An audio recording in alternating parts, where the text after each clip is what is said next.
right? We've had over 2,500 people formally apply for business ownership with us so far this year.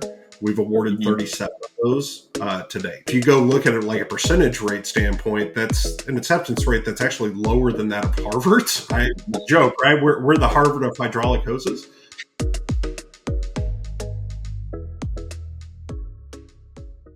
All right, welcome back to the Perfect Match Franchise Podcast. This is our Insights from Franchisors series, where you get to hear behind-the-scenes information from successful franchise systems. Today's franchisor is Pirtek, who's in the hydraulic and industrial hose repair industry, so pretty unique there. And from Pirtek, we have our guest, John Dobelbower, who's the Vice President of Franchise Development. So here today to give some insights about the franchise industry. John, thanks for coming on today. Yeah, no, thanks so much for the opportunity, Stephen. Certainly appreciate it. Of course, happy to have you. So just to get started, if you can give some background for yourself in terms of how you got into the franchise industry. Yeah, well, so I'll tell you, it's kind of a long story. I don't think anyone ever grows up saying, man, I can't wait to be in franchising, and then specifically with hydraulic hoses, right? It's interesting. I've been somewhat of a serial entrepreneur myself, bought and sold a lot of different businesses over time. And one of those businesses was a scrap metal recycling business. Okay. It was not a franchise, right? And so I ended up investing in it and grew it quite a bit. But one day I come home. I was about 4 years into the business. One day I come home. I have a 1-year-old daughter at the time. And my wife says, hey, listen, John, really appreciate you bringing home the bacon, but I didn't sign up to be a single parent, right? Because I was working, 90, 100-hour weeks because it wasn't a franchise, right? It wasn't built around systems. So I ended up making a pretty big mistake, Stephen, just being vulnerable. I hired a general manager, and I just stepped away from that business completely. Because I was thinking, how do you go and build a $5 million business and it's built around you? There had to be some systems in place, right? That was my thought. That went well for about 6 months or so. And one day my biggest customer calls me up and they say, hey, John, listen, never been an issue, never been a challenge. Just want to let you know, you owe us about $600,000. And I said, what? So like one of those, hey, checks in the mail, I hang up the phone, I go up to the yard, and I realized pretty quickly that the general manager and the bookkeeper had, sort of been in cahoots, and they were doing some shady things. And I ended up having to sell that business just to pay back the payables. And I realized very, very quickly, I had spent 4 years of my life, right? I had a young family. Basically, all of my net worth was tied up in the business. I realized pretty quickly that not having the systems and structure in place can be pretty devastating for somebody. But I truly believed in the path of entrepreneurship. And so that day that I sold that business, someone from the franchise industry called me and they said, hey, John, we know you've had success in the past running businesses. How do you feel about putting people on the path of business ownership, but giving them the guardrails and the tools that you didn't necessarily have? That really resonated with me, right? That was kind of a God thing. And so one thing led to another. I ended up getting into the franchise space and helping tons of entrepreneurs get into business ownership, enjoy that lifestyle, right, that I was able to enjoy, but at the same time, avoid some of the pitfalls that unfortunately I fell in. Yeah, no, that makes total sense. And that's a great experience to bring to the table because with some people, there's a stigma in the franchise world. Oh, franchisors just take all the money. They don't provide that much support. And firsthand that that's not the case. So if you could tie that into, with Pirtek and what your service is that you guys offer, because you guys are in a very niche industry. So I'm sure hydraulic hose repair isn't something that most people know about, at least on a regular basis. And then tailoring in, how you guys set people up for success to avoid some pitfalls like you've experienced with a one-off. Yeah. No, it's a great question. So we are definitely in somewhat of a niche industry, but somebody told me a long time ago that the riches are in the niches, right? And whenever I came over to Pirtek, I really kind of figured out why. About what Pirtek is. I mean, we replace hydraulic and industrial hoses. And so what that really means, Stephen, is anything that moves up, down, left, or right, it's typically powered by hydraulics. Now, what most people think of the yellow machines on the side of the road on your morning commute, right? They move up and down. They're powered by hydraulics, big customers of ours. But it's also things you wouldn't necessarily think of. When you go to the dental office and the dental chair goes up and down, that's also powered by hydraulics, right? Your kid gets off the school bus doors open, also powered by hydraulics. So hydraulic hoses are everywhere. It's about a $3.6 billion business here in the United States. And we are by far the biggest player in that space, replacing those hydraulic hoses 24 hours a day, 7 days a week, 365 days a year within 1 hour on site, right? So in other words, if a machine goes down on the side of the road, we come out to that machine, we replace that hose, and we do it very expeditiously to keep the uptime for our customers up, because this is a B2B model. Does that make sense? Yeah, no, it absolutely does. And you put it very well. There's a lot of application that's outside just the big construction equipment that you usually see, which is cool. So, with the lens of being a niche industry, do you find that candidates need to have a certain background, or what do you typically like to see for someone entering in this industry? Because I'm assuming, and you can correct me if I'm wrong, most people don't have prior experience in the industrial hose repair space before they, see your guys' brand, right? I'm still waiting to find that guy. I hadn't found him yet. I mean, here's what I would tell you. I'm glad in a way that I haven't, because the reality is the vast majority of our franchisees had no hydraulic or industrial hose experience. We we have a franchise owner that was an Olympic bobsledder with us, right? We have guys that started out as technicians and then did so well financially being technicians that they became franchise owners, corporate refugees, and everything in between. But here's what I do know and can say unequivocally, right? Every single one of those people had success in what it was that they were doing before. Because here's what I know, Stephen. If you surround already successful people with coaches and mentors and marketing and support and training and buying power and all these different things, you're not going to become less successful, right? You're going to become more successful. So that's really kind of the secret sauce of what we look for. It's not necessarily, did you come from XYZ industry or anything like that? It's more, are you coachable? Do you understand? Business? Do you have a business acumen? Those sorts of things get you a lot further than the technical expertise. Does that make sense? Yeah, it absolutely does. So, do you find when people are first engaging in conversations with you guys that there's a big learning curve or having to wrap their heads around what the industry is? Is that usually a starting point in terms of the conversation with candidates? I think that's part of it. But I think once people start just driving around in the local communities, they start seeing hydraulic hoses everywhere, the market becomes pretty apparent. I think where sometimes there's a little bit of a struggle is, hey, John, listen, I understand I don't have to be a technical expert to own this business. I'm not going to be the guy that's out, physically replacing the hoses, but I still need to understand how that works. The beautiful thing about Pirtek is that we actually train the technicians right there at our home office there in Rockledge, Florida. Okay, so we do that twice a month, 12 months a year.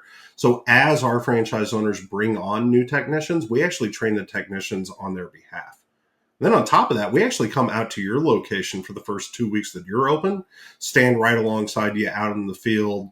And I say you, right? It could be your technician, but your technician is struggling with the hose. Well, guess what? Our guy's going to be standing right there next to him.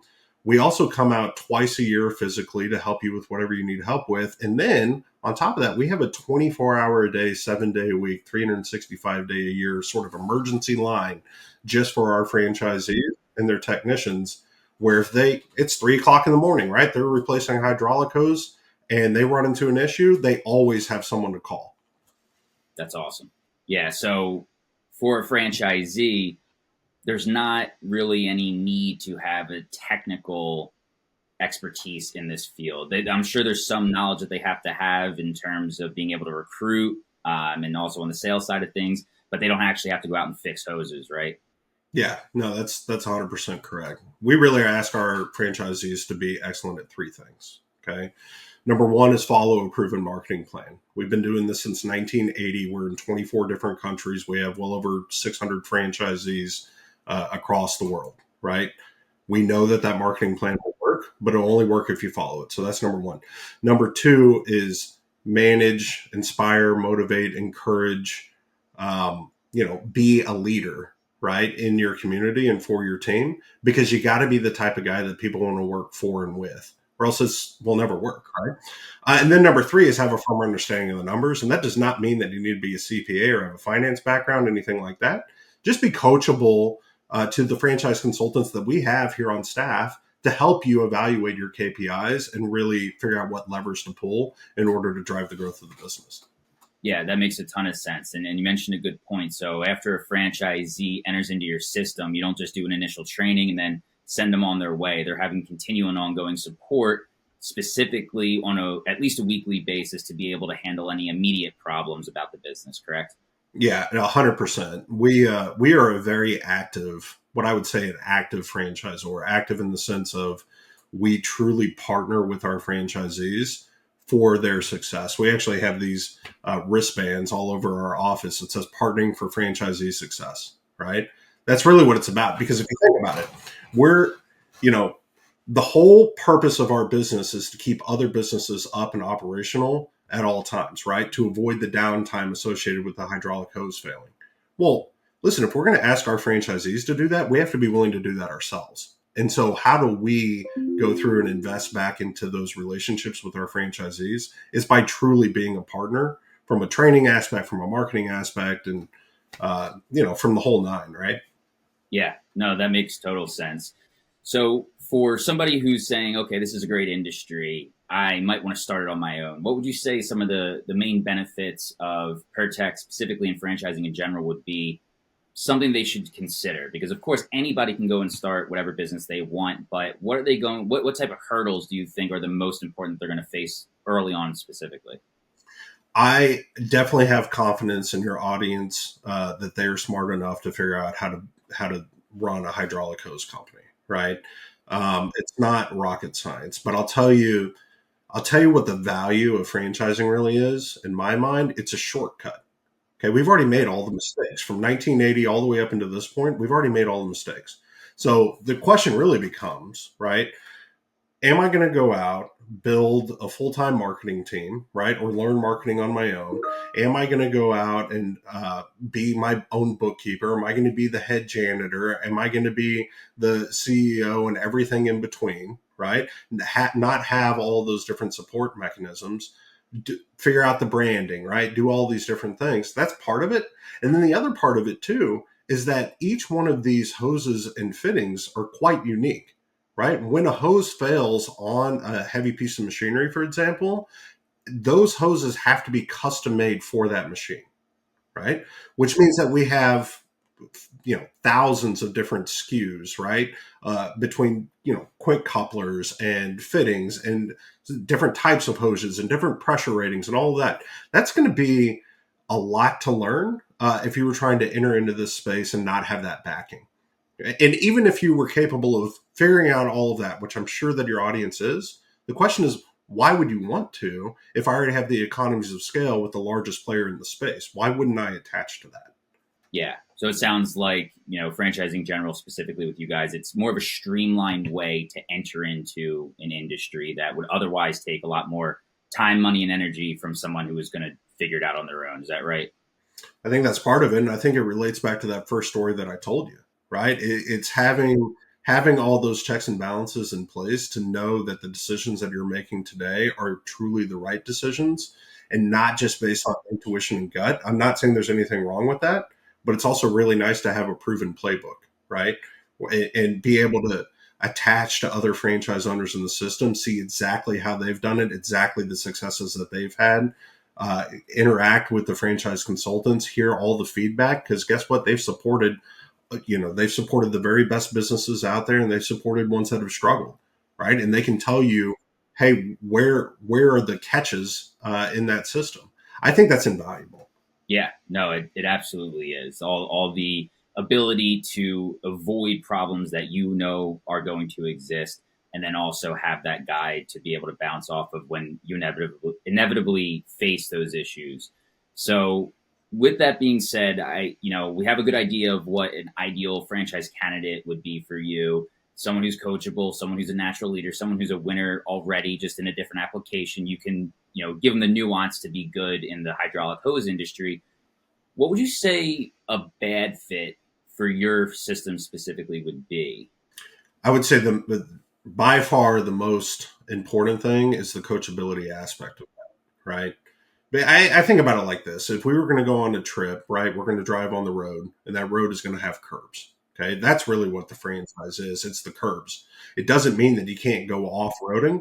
The problem is if you go off roading, I have no idea where you're going. Right. So we have the path, right? And if you start to kind of veer off, guess what? We're going to hit you with the curb and get you back on the path. It doesn't mean that you can't go off, but when you go off, it becomes a lot less predictable. So I think coachability is by far the most important thing. And frankly, Stephen, there is such a thing as being too entrepreneurial to be a franchisee, right? Uh, the guy that wants to go through and reinvent the wheel on everything, listen, we need those guys, right? But at the end of the day, what we're really looking for is someone that can plug in, have the autonomy of business ownership, have all the flexibility of business ownership, but be willing to do that in a system that's already been proven to work time and time and time again. Yeah, no, that makes a ton of sense. And you have a long history in franchising. So, in general, what are some misconceptions that potential candidates bring to the table in the beginning? And how do they change as they go through the course of conversation with you guys? And that might be about franchising in general, or maybe more specifically about Pirtek. I think that there's a general misconception that franchisors do everything for you. And that's just not true, right? Unfortunately, it's not a Pirtek ATM that we're going to stick in the backyard and it's just going to print out money, right? That doesn't exist. Um, so it does take real effort, right? It takes real work. But I think if you're willing to commit that effort in that work into the business, or you're willing to hire the person that can do that, then I think you can have a lot of success. I think where people can struggle with franchising is they see a beautiful model, right? They see, excellent item 19 numbers, which for your audience that doesn't know, that's how much can I earn, right? And they see all these different things, and it paints a really, really pretty picture. But you got to understand, everyone comes to franchising a little bit differently, right? Listen, am I going to retain my full time job? Am I the sole breadwinner in my house, right?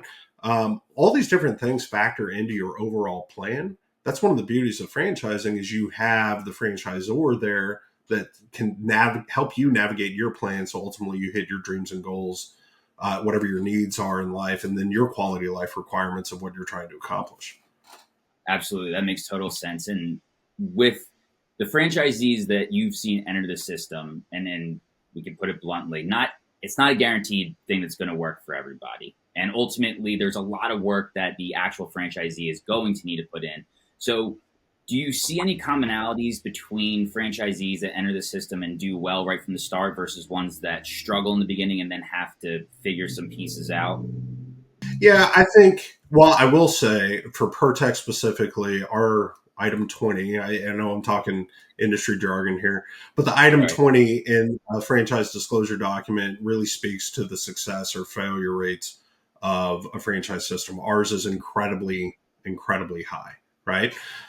Successful. So I think I think whenever that's kind of put out on paper, you're going to realize that the vast majority of our franchisees do quite well when they start. But I think part of that attributable to the fact that it's a vetting process on both sides, right? Like the potential franchisee, they need to figure out, hey, is Pertec right for me? Well, guess what? We're doing the same thing, and Yeah. because we are the largest in the space, we have way more people apply for business ownership than we award franchises to. It give you Mhm. some perspective, right? We've had over 2,500 people formally apply for business ownership with us so far this year. We've awarded Mhm. 37 of those to date. So, if you go look at it like a percentage rate standpoint, that's an acceptance rate that's actually lower than that of Harvard's, right? I always say, Yeah. I joke, right? We're the Harvard of hydraulic hoses. And that's not to scare any of your candidates into not wanting to participate in that process, but understand we truly are looking for the successful people. Now, that doesn't mean that hey, I've got $12 million in the bank and I've done this, 700 times. Success breeds in different environments for different people. You can be very, very successful and be, a high school dropout, right? It doesn't mean that you have some sort of like resume or background, but we know ultimately what we're looking for. And one of those important things is cultural fit with our other franchisees. I think that's part of the reason we've had so much success, right? Because we keep installing already successful people around a bunch of other successful people. And guess what? They all help each other. Yeah, that makes total sense. And that's something that I communicate to my candidates when usually earlier on in our process, but especially as we get closer to actually introducing to brands, is how to prepare for the development process. Because one misconception that I've seen is that candidates tend to think that this is a pure sales process. And as soon as they talk to somebody, all they're going to do is talk about all the glitter and gold and, paint these, an image through rose colored lenses and just ultimately have to be cornered into making a decision. So we know that that's not the case, especially for good franchise brands. I always tell people it's really like a two-way interview. You're going to be interviewing the brand to make sure they're a good fit for you, and they're going to be interviewing you to make sure you're a good fit for them. So with that being said, what piece of advice would you give someone who's entering into a development process in terms of how they should be treating it? What should they be looking for, but more so what should they bring to the table and what should they expect as they're speaking with a brand? Yeah, I mean, I think it's important to continue to ask questions, right? Because we want our owners to come in eyes wide open. I think it's important to have conversations with franchisees as well. You can talk to people on my team and, we're going to tell you everything that we legally can, but there's things that we can't legally tell you that you're going to want to get from the franchise owners themselves.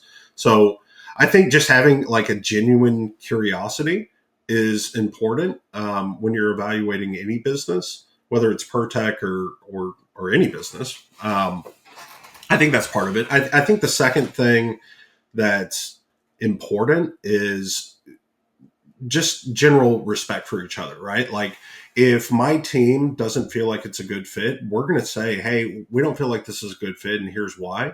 We just ask you to do the same, right? Like if we're getting on a call and you're just not feeling the Pirtek opportunity, just let us know. Like it kind of goes back to what I was talking about. There's 2,000 people that are applying. We want to spend time with people that have genuine interest, right? Not that they've made a decision. Yeah, no, that makes complete sense. And I don't think people realize how many applicants franchisors typically get, especially good ones, right? It's a very selective process. So you brought up a good point when you mentioned speaking franchisees. So that's what we call the validation part of the process in development. So can you give some insights as to what a franchise candidate should be asking during those validation calls? Yeah, I think first and foremost, it's, hey, of everything I've learned so far, I want to validate that that's true, right? That's why we call it validation. So, validate that we are who we say we are and we do the things that we say that we do. I think that's important. I think, secondly, you're going to want to ask them some financial questions. Probably don't lead with that, right? That'd be a little rude. How much money did you make and how much do you pay yourself? But you certainly want to ask those questions, right? Because ultimately, that's going to be the true path of clarity. And then I think more generally, it's, hey, would I get along with this person, right? Because ultimately, these are going to be, sort of my brothers and sisters for the next 10 years. And so, do I like them as a person? I think that's vitally important as well. Yeah, I agree. And I always tell candidates that each franchise system you're going to talk with has a certain personality about them. And you really want to make sure that that meshes up too, whether it be from the corporate staff or the other franchisees, because ultimately, yes, the business part matters, but the community that you're entering matters just as much. And you need to be cohesive in that aspect in order to be successful in a system. So that definitely makes a ton of sense. Now, transitioning a little bit into support, all franchisors offer some level of support. Where would you say that you guys really pride yourself on the support that you give your franchisees? Is there a specific aspect of business or maybe just culture, mentality? Where do you think you guys really shine in that capacity? Well, I think it's somewhat threefold. So we have a very robust training program. And the guy who leads that, to give you some perspective, Stephen, he's been with Pirtek since Pirtek USA, since before Pirtek USA was founded, right? So We were actually founded back in Australia back in 1980. Okay, this guy, his name is Jamie Vokes. He started the very first location outside of Australia. He started in the UK 36 years ago. We didn't even come to the United States until 28 years ago, right? So this guy has forgotten more about hydraulic hoses than you and I will ever know. I promise you, right? Um, World class training is what I would say. So that's sort of one aspect. The second is marketing itself. Now, one of the beautiful things that we have is that we're in a relatively niche industry. So getting up at the top of the search rankings for hydraulic hose replacement, relatively easy. But then how do we compound that? We have an entire team here at Pirtek where their sole job is to go get national accounts for our franchisees. Because remember, this is all B2B, right? So if we can go and secure large businesses that have, you know, a lot of need for hydraulic hoses, that's going to be sort of low hanging fruit for our franchisees. So we support in that way. And then third, but probably most important, is the role of the franchise consultant.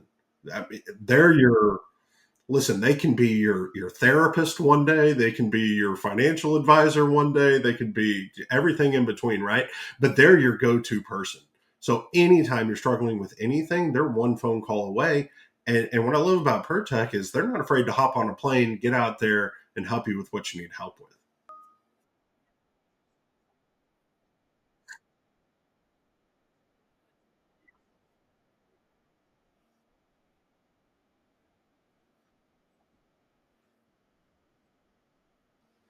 Yeah, I would. Well, from an issue standpoint, let me Yeah, understand. what kind of issues do they typically face? Yeah, I think it's like anything. Typically what I do not hear our franchise owners say is that getting the business is the issue, right? Because there's hydraulic hoses everywhere. So typically the bigger issue is staffing up to the level for the amount of work that's coming in. And so one of the things that we really pride ourselves on is being the employer of choice in the industry that people want to work in, right? Uh, Being able to pay competitively. I told you earlier, we've had nine technicians that came out of the field, did so well that they were able to invest personally and become Pertech franchise owners themselves. So one of them was the franchise owner of the year last year, right? Another one 3 months ago set the all-time record for sales in a single month. He was a technician like 6 years ago, right? So I think there's sort of that aspect of it.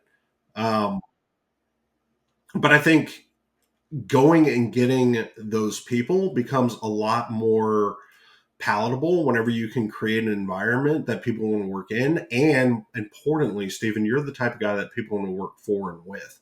If you marry those two things together, it's not hard to find top quality talent. It's not hard to retain top quality talent. But where I do see our franchise owners struggle is figuring out how to manage people right at the very beginning, because some people aren't just naturally people oriented, right? And you have to be as a franchisee. Yeah, that makes a ton of sense. And I'm assuming for people who have managed before, maybe the type of managing that you're going to be doing could be a lot different. If you're coming from a corporate background and now you're managing technicians, it's just a different type of conversation and management style that you're going to have. Is that correct? Yeah, I would say for sure. Our technicians they like to be somewhat autonomous, right? They're out in a van. Um, they like being technicians. They like turning wrenches, right? So it's really your job to create an environment where they're turning wrenches all the time, and they're doing that in a place that has variability. I use this example all the time. Where would you rather work? Right? I could go to the local quick lube place. I could stand in a pit. I could turn the same wrench, right, underneath someone's car, make 20 bucks an hour or whatever it is, or I can go and have autonomy in my day, be turning the same wrenches, make, potentially six figures, have a path to business ownership, get my own company van, right? Have benefits like a 401k and health insurance and all these different things.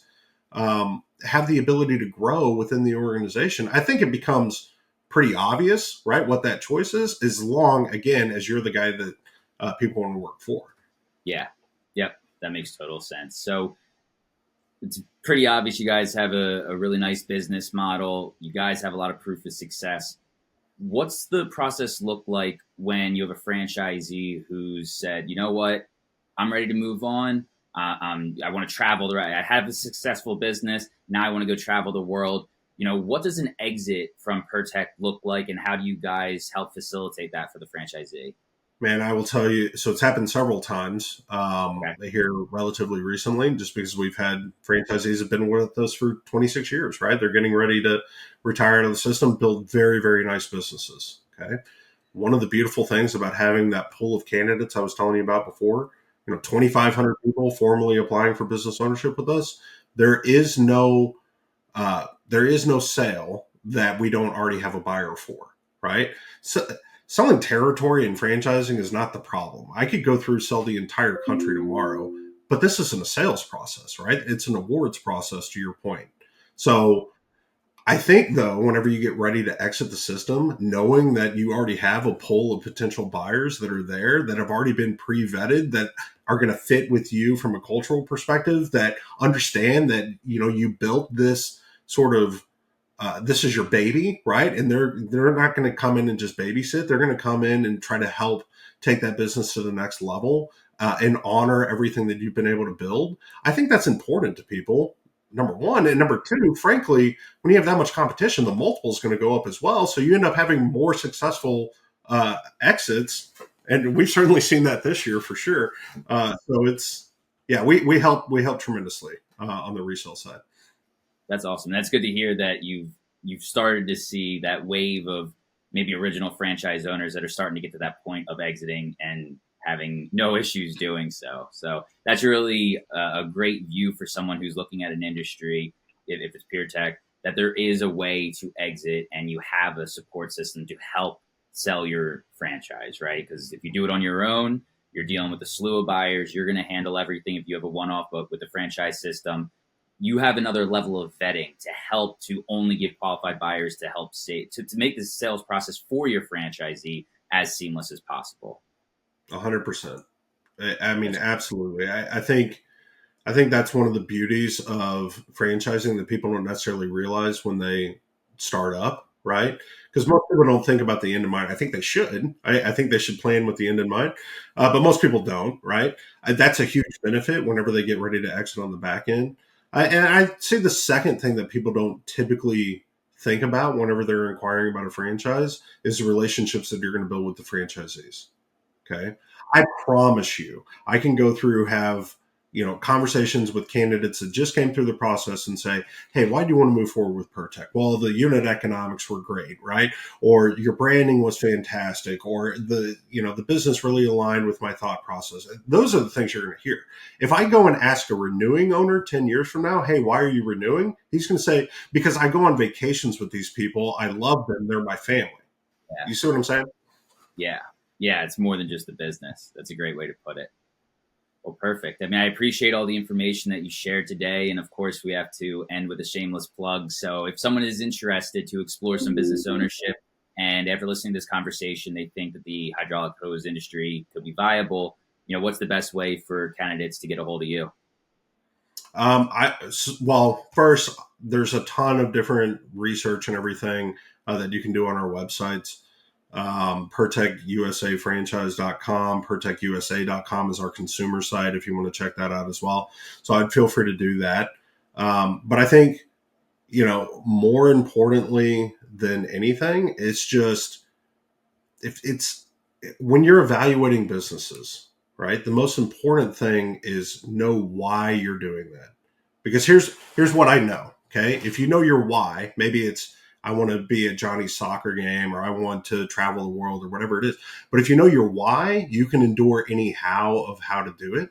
And I think once you understand that and you internalize that, it opens up business ownership to a level that may make sense in your mind. And then if Pirtek is a good fit, you're going to discover that through our process, right? Yep. Yeah, that makes total sense. And I couldn't have said it better myself. So again, thank you very much. And we'll see you guys on the next episode. All right. Thanks so much for your time, Stephen. Absolutely.